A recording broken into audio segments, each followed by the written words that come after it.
আপনাদের কাছে কি কোনো তথ্য আছে যে এখন পর্যন্ত এই আন্দোলনে কতজন মারা গেছে?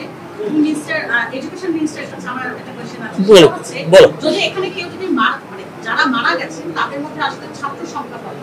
আপনি স্যার একটু আগে বলেছেন যে আপনারা আহত ছাত্র যারা আছে তাদের আপনারা চিকিৎসার ব্যবস্থা নেবেন, সেক্ষেত্রে যারা মারা গিয়েছে তাদের জন্য আপনারা মাননীয় প্রধানমন্ত্রী কিন্তু একটা কথা বলে দিয়েছেন যে মাননীয় প্রধানমন্ত্রী যখন দেশের প্রতি তার ভাষণ দেন সেখানে যারা তখন মৃত্যুবরণ করেছিল সেই হতাহতের ব্যাপারে তিনি বলেছেন যে তিনি ব্যবস্থা নেবেন।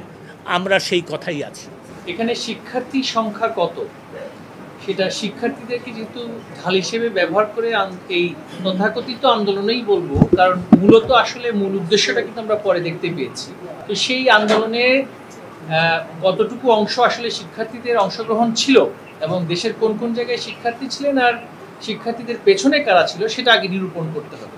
আর শিক্ষার্থী সংখ্যাটাকে সেটা ধার্য করার জন্য আমাদের আসলে শিক্ষা প্রতিষ্ঠানসমূহ খোলার পরে এবং তার আগেই আমরা একটা অ্যাসেসমেন্ট করছি। তবে আমরা যেটা এখন দেখছি যে কিছুটা আছে তথ্য, কিছুটা আছে অপতথ্য, কিছুটা আপনার গুজব। এই যে তথ্যের যেই বিভ্রাট সেটাকে ব্যবহার করেই জনমনে সার্বক্ষণিক এক ধরনের একটা আবেগ উত্তেজনা বা সেটাকে ব্যবহার করে নাশকতামূলক কাজগুলোর ক্ষেত্রে যে জাস্টিফিকেশন সেটা আমরা বলছি সেটা কিন্তু করা হচ্ছিল।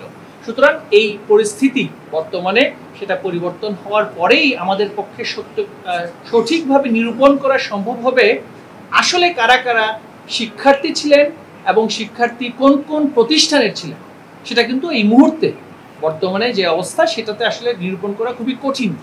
আপনাদের সকলেরই কিন্তু একটা জিনিস মনে রাখতে হবে যে এই ব্যাপারে তদন্ত চলছে, তদন্ত এবং সেটা বিচার বিভাগীয় তদন্ত, সেটা শেষ না হওয়া পর্যন্ত আমরা এই ব্যাপারে কোনো কথা বলবো না। আপনাদের কাছে কি কোনো তথ্য আছে যে এখন পর্যন্ত এই আন্দোলনে কতজন মারা গেছে?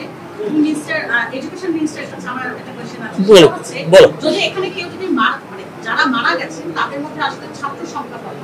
আপনি স্যার একটু আগে বলেছেন যে আপনারা আহত ছাত্র যারা আছে তাদের আপনারা চিকিৎসার ব্যবস্থা নেবেন, সেক্ষেত্রে যারা মারা গিয়েছে তাদের জন্য আপনারা মাননীয় প্রধানমন্ত্রী কিন্তু একটা কথা বলে দিয়েছেন যে মাননীয় প্রধানমন্ত্রী যখন দেশের প্রতি তার ভাষণ দেন সেখানে যারা তখন মৃত্যুবরণ করেছিল সেই হতাহতের ব্যাপারে তিনি বলেছেন যে তিনি ব্যবস্থা নেবেন। আমরা সেই কথাই আছি। এখানে শিক্ষার্থী সংখ্যা কত সেটা শিক্ষার্থীদেরকে যেহেতু ঢাল হিসেবে ব্যবহার করে এই তথাকথিত আন্দোলনেই বলবো, কারণ মূলত আসলে মূল উদ্দেশ্যটা কিন্তু আমরা পরে দেখতে পেয়েছি। তো সেই আন্দোলনের কতটুকু অংশ আসলে শিক্ষার্থীদের অংশগ্রহণ ছিল এবং দেশের কোন কোন জায়গায় শিক্ষার্থী ছিলেন আর শিক্ষার্থীদের পেছনে কারা ছিল সেটা আগে নিরূপণ করতে হবে।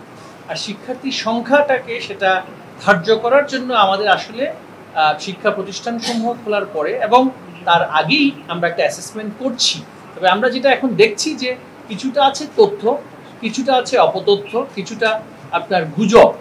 এই যে তথ্যের যেই বিভ্রাট সেটাকে ব্যবহার করেই জনমনে সার্বক্ষণিক এক ধরনের একটা আবেগ উত্তেজনা বা সেটাকে ব্যবহার করে নাশকতামূলক কাজগুলোর ক্ষেত্রে যে জাস্টিফিকেশন সেটা আমরা বলছি সেটা কিন্তু করা হচ্ছিল।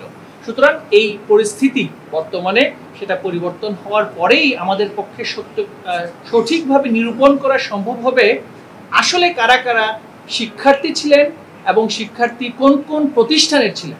সেটা কিন্তু এই মুহূর্তে বর্তমানে যে অবস্থা সেটাতে আসলে নিরূপণ করা খুবই কঠিন।